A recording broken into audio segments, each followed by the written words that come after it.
Llegaba pitando como un tren. Un creador absoluto. Pitaba. Hombre extraordinariamente peculiar y único. Como un tren. Pensábamos que ya lo habíamos entendido por aquí. Era una suerte de gran captador de la belleza y del dolor del mundo. Volvía y revertía aquello. Tenía una inteligencia fantástica. Era un trabajador incansable. Un hombre que sorprendió. Era una suerte de gran traductor de la naturaleza. Él no entendía de fines de semana ni días feriados. Hacía lo que la gente no esperaba. Tenía pues su forma peculiarísima de ser. Hay quien dice que es anárquico, ¿no? Pero pienso que el mundo, la vida, el universo es así. Que para nosotros, los que somos comunes mortales, consideramos locura. Era muy humilde en el problema de su look. Así era él. El loco más cuerdo que haya dado Cuba.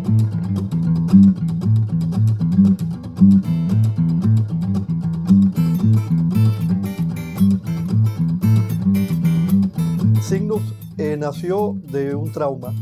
Esto fue la solución a un problema.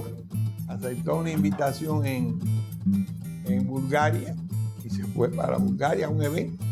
Y él desafió la autoridad del rector y tomaron la decisión de expulsarlo. Le daba por ausentismo. Un grupo de envidiosos que hacía tiempo que estaban tratando de dañar la imagen de él. Y entonces cuando Feijóo viene, se forma el lío. Y lo expulsaron de la universidad. Cuando algunas personalidades del país se enteraron de aquello, bueno, pues se preocuparon. En el caso de Roa, que era el que lo había autorizado a salir. Yo recuerdo que Roa vino personalmente aquí a la universidad a aclarar la situación. Raúl Roa, que era ministro de Relaciones Exteriores, fue de Górdala. Y se determinó que Feijóo iba a publicar una revista con las mismas características de Isla y ubicado en la Biblioteca Martí de Santa Clara, donde ya no tenía que darle cuenta a nadie.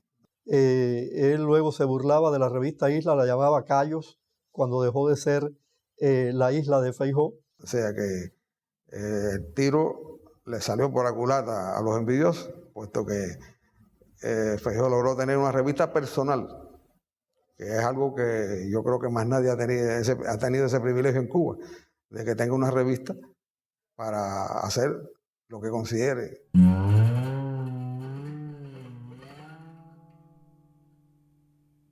Aunque en ese primer número ya aparecen unos dibujos míos, pero mi primer trabajo concreto en la revista fue de estibador.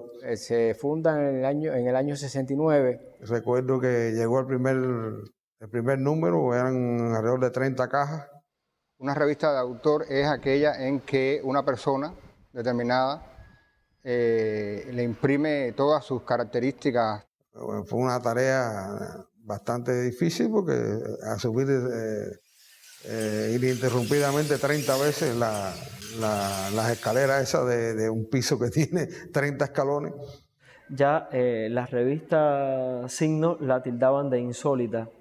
Es una revista diferente, una revista extraña. Él antes me decía que yo parecía un oso por la corpulencia, ¿no? Y a partir de ese momento entonces me decía que era un dromedario, porque había podido hacer todo aquello sin tomar agua ni hacer una pausa. Tanto funcionarios como escritores o intelectuales decían que como un hombre solo, como Feijóo, iba a tener una revista para él. Que él hacía solo, prácticamente solo con una secretaria. Algunas personas de la biblioteca me decían que porque yo era tan bobo de estarle subiendo las cajas a este hombre que lo habían botado de la universidad. Esta revista pues estaba completamente llena de su personalidad.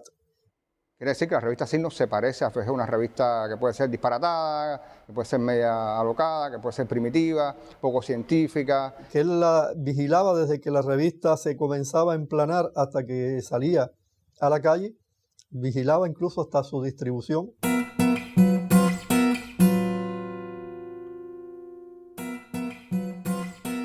Me llamó por teléfono y me dijo, oye, mañana por la tarde te espero a tal hora en casa de Cleva Solís.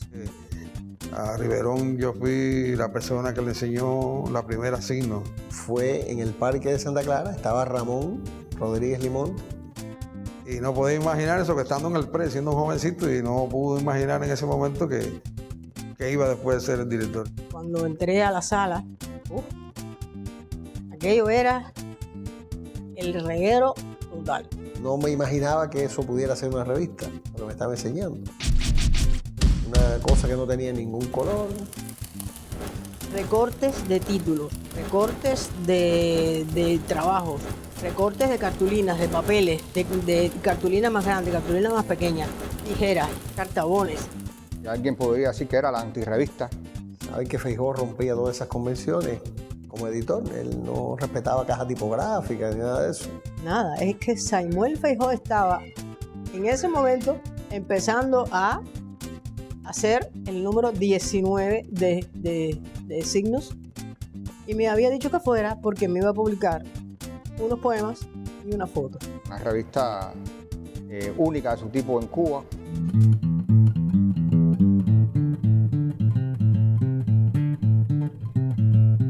Feijóo trajo dentro de la revista Signos nuevos movimientos escriturales en el mundo. Trajo incluso la poesía visual. Feijóo era muy sensible a toda innovación en el arte. De lo más avanzado que se hacía en ese momento en el mundo. El arte cinético. Pop art. Y al cabo del tiempo nos hemos percatado de que eran temas de mucha actualidad. Lo que Signos recoge y lo que Feijóo hace tiene un vínculo enorme con el surrealismo. Que había que hacer algo que no existiera para que existiera. De ese surrealismo criollo que Feijóo creo fomentó. Ver lo que no existe para que cuando él lo haga, exista. Feijóo trajo ese arte y esa manera de aprender la poesía a la revista Signos cuando nadie lo había hecho en Cuba. Y ver lo que la gente no sabe ver. Hasta el último número que él dirigió, que fue el número 35.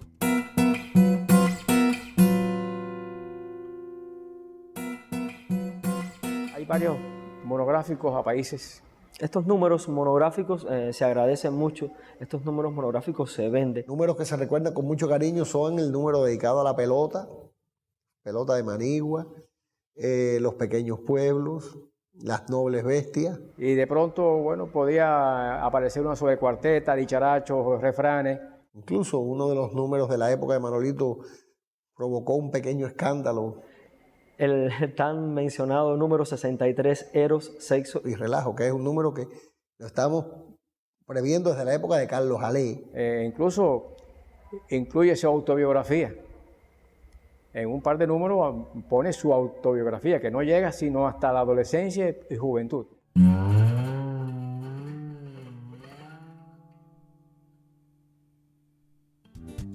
Es un caso también singular en cuanto al tratamiento de la gráfica.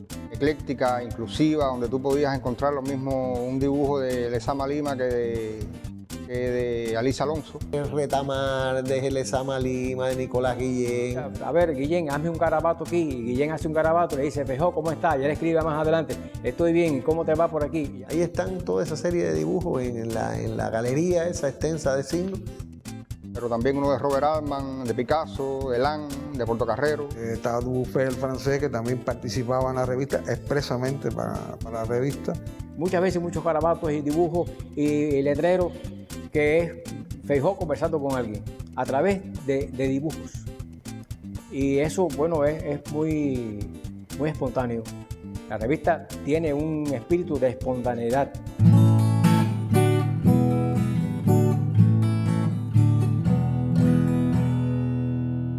Me gustaba el género, ¿no? El folclore, no lo conocía. Pero yo creo que toda la obra de Samuel Feijóo es esto, recibir lo popular y convertirlo luego en arte.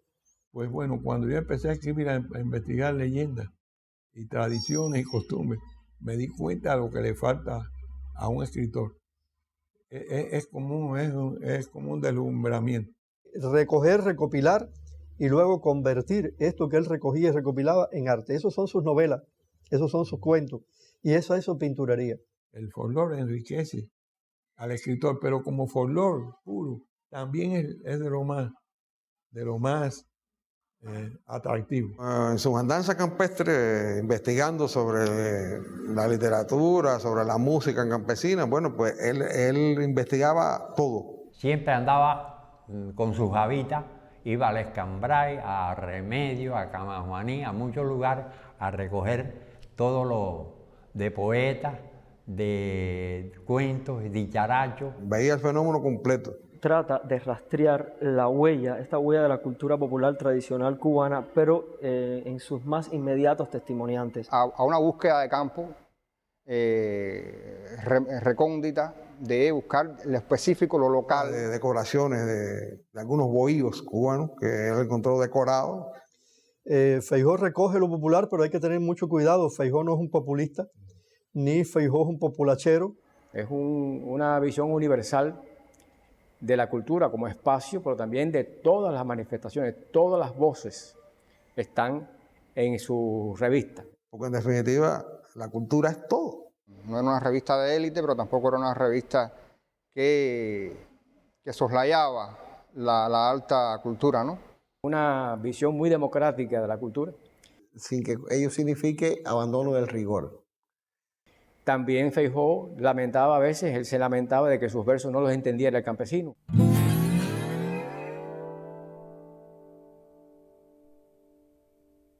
¿Qué pasa? Que Samuel estaba siempre detrás de que hubiera más gente en signo. Ese grupo de dibujantes se liga tanto a la publicación que también tiene el mismo nombre, ¿no? El grupo de dibujantes de signos. Fue una idea genial de Aida que tomara el nombre de Grupo Signo.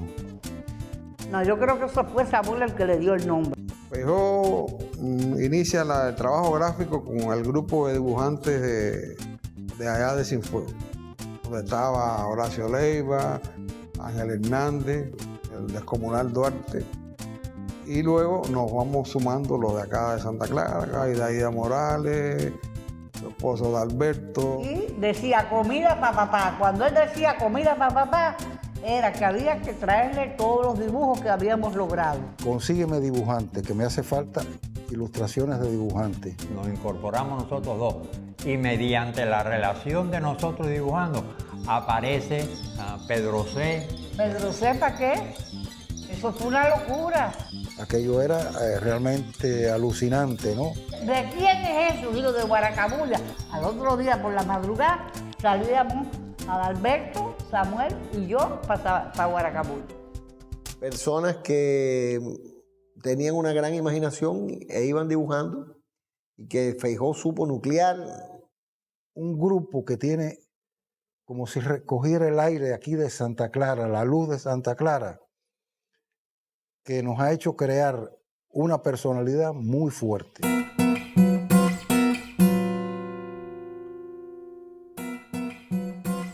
Recuerdo bien que el sello costaba para Europa 75 centavos y para América pues 65 centavos. Feijó hizo una labor promocional maravillosa con la revista Signos. Estableció lo que era el canje, lo que se conoce hoy como el canje de signos. Para él era una cosa importante, porque no tendría sentido hacer una revista de nosotros para mirarnos nosotros mismos, ¿no? Nosotros heredamos el canje que llevaba Feijó y lo mantuvimos. Seguimos llevándolo y eso así permitía que ingresaran a la revista y al país importantísimos materiales publicados en el mundo que tenían que ver con el tema y con los estudios culturales y eso. Con lo cual se fomentó una pequeña biblioteca. Decididamente yo era la que hacía todo el canje. Se hizo un fichero que bueno, no sé si existe. Y una vez me enseñó una carta de la Biblioteca Pública de Washington, donde solicitaba la reposición de algunos números de signos que se habían perdido allí. Y me decía, Guajiro, en Washington se roban las revistas, donde tú trabajas, tú no sabes lo que tú estás haciendo. Esa revista se tenía que vender en algún lugar del mundo o se mandaba como propaganda de lo que era el arte en Cuba. Yo no sé lo que hacían. Porque la revista trascendió a las instituciones culturales más importantes del mundo. La recibí hasta la reina Isabel, que se lo mandó a pedir a Feijó por medio del intermediario, el bibliotecario que ella tenía allá en Inglaterra. Y entonces la reina Isabel fue incluida.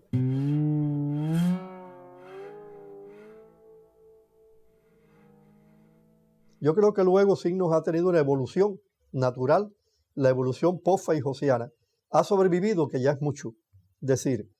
Cuando Feijó se enferma, allá por el año 85, 86 ya empieza a tener dificultades de salud, pues bueno, la revista dejó de existir durante un tiempo. Y por lo tanto, Signos es también temporal y ha tenido que batallar con las nuevas visiones del mundo que tienen sus directores, sus equipos de realización. Ya aparece una nueva dirección, que era Félix Luis Viera, un amigo querido, pero que no estaba en la cuerda esta fejosiana. Y también Carlos Alé, un amigo también muy eficiente, pero también en otra dimensión, que no era la fejosiana. Sí, porque la revista fue cambiando un poco, porque ya no era aquello tan folclórico como lo tenía Feijó, ¿no? Signo dejó de tener la impronta feijosiana.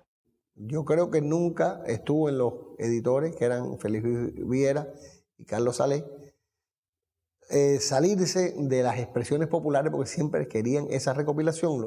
Fue una etapa que se intelectualizó.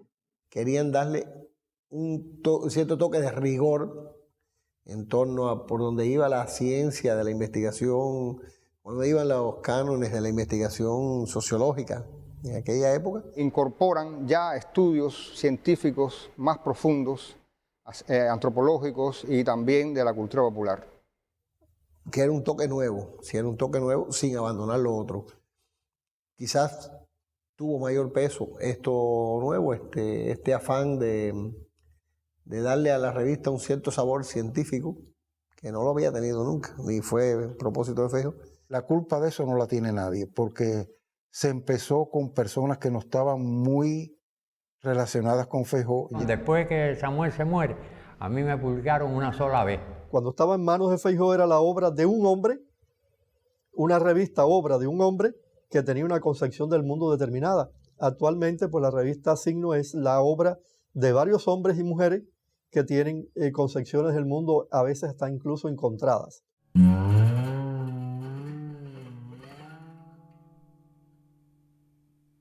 Esa etapa Viera estuvo dirigiéndolo hasta el 45. A partir de ese momento, ya Riverón y René volvieron a darle el sello feijosiano a la revista Signos. Poner nuevamente el acento en lo recopilativo, en lo folclórico, en lo popular, volver a esas expresiones que no están jerarquizadas por la crítica ni por la academia. Bueno, yo en un artículo que hablé de la creación de la revista hago un llamado, hago un ruego al padre de la revista, ¿no? Que debe estar en el cielo, ¿no? Le hago un ruego de que ayude a que Riverón no se fuera de la revista. En el 2001 me llama un desconocido que se presenta como René Batista Moreno, el editor de Signos. Donde fue una vez más, yo no diría que mi colaborador, sino fue como más de la mitad de mi cerebro para hacer eso, fue René Batista Moreno. A ese guajiro estelar que fue René Batista Moreno. René era un compañero maravilloso, muy humano. Fue un amigo sin fronteras. Eso me da mucho sentimiento, porque yo quería mucho a René Batista. Al que quiero todavía, porque no dejamos de querer a aquellos que se fueron físicamente. Y René se volcó por completo a la revista Signos. Fíjate que él dejó de escribir su literatura. Y se incorporó también Yamil Díaz Gómez como editor y hicimos un equipo de trabajo muy singular, muy activo, muy dinámico, pensando constantemente en qué hacer. Y es una etapa, yo creo que feliz de la revista. Trabajos maravillosos sobre nuestro folclore rural y urbano. Y siempre con los avatares estos de que la revista podía desaparecer, no había financiamiento, la pasamos a hacer en la Rizo y el poligráfico no entrega. Todas esas agonías siempre las ha tenido la revista.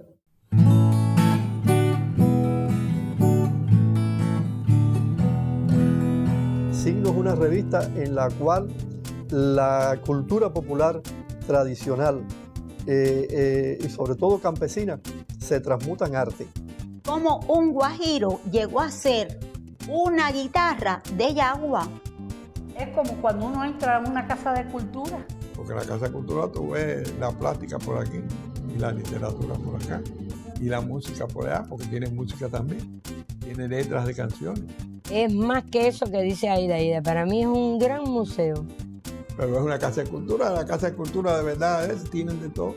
Gráfica, pentagrama y letra y en la expresión de los pueblos. Que no pretendía el estudio, sino la expresión. Desde lo que podíamos llamar culto, o sea, lo que podíamos llamar informado, leído, escribido. A cualquier tradición cultural de nuestro país. Una manera de ver la cultura en esta tierra, en estas regiones, que resulta muy atractiva y de la cual Signos es, creo yo, el mejor vocero que hay en Cuba. Signos es una revista necesaria. Yo estoy muy agradecido a la revista Signos. Además, la revista Signos es el recuerdo imperecedero de Samuel.